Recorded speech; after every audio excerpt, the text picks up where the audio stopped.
Bonjour. Mais qu'est-ce que c'est? Mais... C'est le traditionnel petit top 10. Rappel, ce top 10 est purement personnel, il y a évidemment bien plus de 10 bonnes cartes dans l'extension, mais il fallait en sélectionner que 10, parce que c'est le concept. Il n'y aura que des cartes rares et mythiques. Ce sont des cartes qui me paraissent intéressantes à récupérer pour un pool de cartes commandeur, ça peut être dual ou multi. Voilà, je m'exprimerai un petit peu moins sur les autres formats, même s'il y a certaines de ces cartes qui sont bien récupérées pour des formats éternels, comme le Legacy, le Pionnier ou le Moderne, par exemple. Joda, l'unificateur.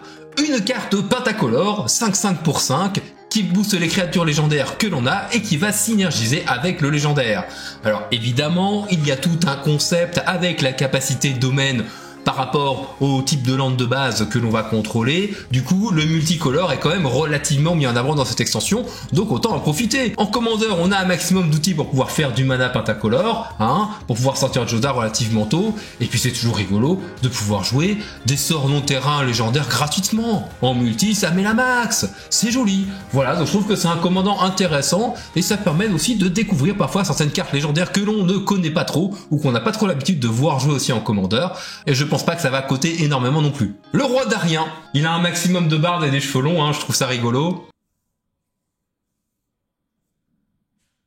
Un 3/3 pour 3 dont un incolore, un vert et un blanc qui dit que les autres créatures que l'on contrôle gagnent +1/+1. Pour 5, on va pouvoir mettre un marqueur +1/+1 sur lui et créer un jeton. On peut le sacrifier pour que nos jetons soient indestructibles, défense talismanique, triple salto arrière de capacité. Ça faisait longtemps qu'on n'avait pas eu un commandant célestien qui synergisait avec les jetons. Je trouve ça intéressant. Alors évidemment, le blanc et le vert, cette association de couleurs est relativement bien pour les synergies tokens, je vous apprends rien.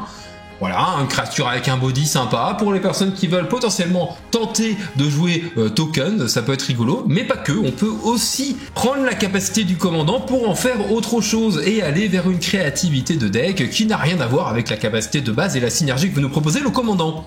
C'est aussi l'avantage du multi, profitez-en, soyez créatifs, c'est rigolo, t'arrives à une table de commandant, tu dis « Bon moi je joue roi d'Arien, t'as vu, ça synergise avec les tokens, et en fait mon deck c'est pas du tout un deck token. » Cette vidéo n'est pas sponsorisée par San Pellegrino, surtout qu'à mon avis vous voyez pas grand chose de la bouteille là. En troisième carte, je vous propose le Ginotin, un étoile 4 vol 2/3 pour un incolore et 2 bleus, qui dit que sa force est égale au nombre de cartes de rituels et d'éphémères présentes dans notre cimetière, et que les sorts d'éphémères et de rituels que l'on contrôle coûtent un incolore de moins.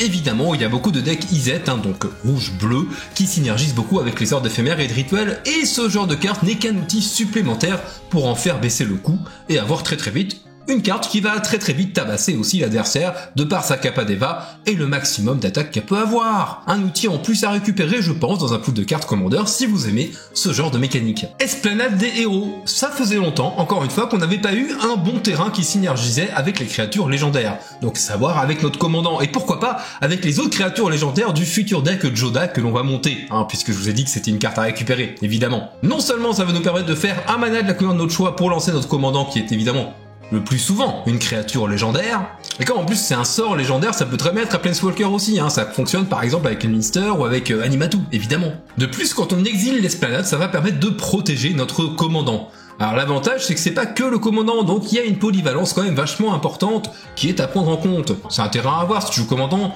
tu vas sûrement le mettre, parce que finalement ça donne pas de l'incolore, à la place d'un land de base ça passe, et ça a l'intelligence de ne pas arriver engagé. Garant de la paix consacrée, un 3/3 vigilance pour 3, déjà il a un body qui est ok. Quand il arrive sur le champ de bataille, on va regarder la main d'un adversaire et on va nommer une carte qui est dans sa main évidemment bien sûr, mais pas spécialement, ça peut être une autre carte, mais normalement on va quand même faire par rapport à la formation qu'on va avoir eue. Le sort nommé coûte 2 de plus à lancer et ses capacités activées coûtent 2 de plus encore supplémentaires. Donc il y a un côté taxe vachement intéressant, un outil de taxe qui rappellera... Bon, pour citer une carte au hasard, Talia, comme ça, ce n'est qu'un outil en plus. Et je sais que cette capacité relativement unfair, beaucoup de personnes l'aiment bien en commandeur multi. Mais je pense aussi que ça peut être une très bonne carte de side contre contrôle par exemple, dans des formats Magic Arena-like. Emprisonnement par les Linley, qui n'est ni plus ni moins qu'un Oblivion Ring pour 6, mais avec la capacité de domaine. Il peut très vite coûter que 2 ou 3 dans un deck commandeur quand tu joues tricolore. À savoir que les triomphes fetchables sont joués dans énormément de decks, nous donnent 3 types de terrains de base, donc du coup, il coûte très vite 3. Ça peut être une carte à mettre à la place justement d'un cercle de l'oubli, et ça a l'intelligence d'avoir le flash, donc ça crée la surprise. une bonne carte à récupérer. Pour donner un peu l'avis sur la capacité de domaine, oui, j'ai pas fait la vidéo sur les capacités de l'extension, vous m'en excuserez, j'ai pas eu le temps. Peut-être que je la ferai, ou pas, j'en sais rien. Domaine, je trouve que c'est une capacité qui n'est pas optimisée de la même façon en fonction des cartes. Et il y en a certaines où je trouve que c'est vraiment pas ouf. Là, en l'occurrence, je trouve ça relativement intéressant. En 7ème position dans le top, j'ai envie de vous dire de récupérer tous les lands qui donnent de la couleur quand tu les engages ou de la couleur d'une des deux couleurs de ton choix en payant un point de vie. Ce sont des lands qui ont l'intelligence d'arriver dégagées déjà dans un premier temps, qui seront ensuite toujours joués dans énormément de formats et qui stabilisent votre base de mana. Des terrains qui sont réédités pour je ne sais plus combien de fois, je sais pas exactement, mais qui ont été maintes et maintes fois réédités, qui du coup coûtent pas grand chose et vous seront toujours utiles lors de votre vie de joueur de Magic l'Assemblée, jeu de cartes à jouer et à collectionner. Sol Canard, le souillé. Je pense qu'il y a deux possibilités de jouer Sol Canard. Évidemment, les 3 premières capacités sont très positives pour le contrôleur de la créature, et la dernière, on donne la créature à un autre joueur de la table. Ça peut être rigolo en termes politiques, hein, si vous voulez monter un deck un peu politique, mais si vous voulez être un vrai enfoiré, vous trouvez une solution pour le gérer, à la fin de votre tour ou au début du tour d'un autre joueur, vous le sacrifiez, ou alors vous le bouncez directement, et du coup ça refait les effets derrière, et vous passez pour l'enfoiré de la table. Donc en termes politiques, je trouve que c'est un commandeur intéressant à récupérer. Même si je vous avoue que le politique c'est pas spécialement mon truc à toutes les parties en multi, là c'est marqué sur la carte. Hein.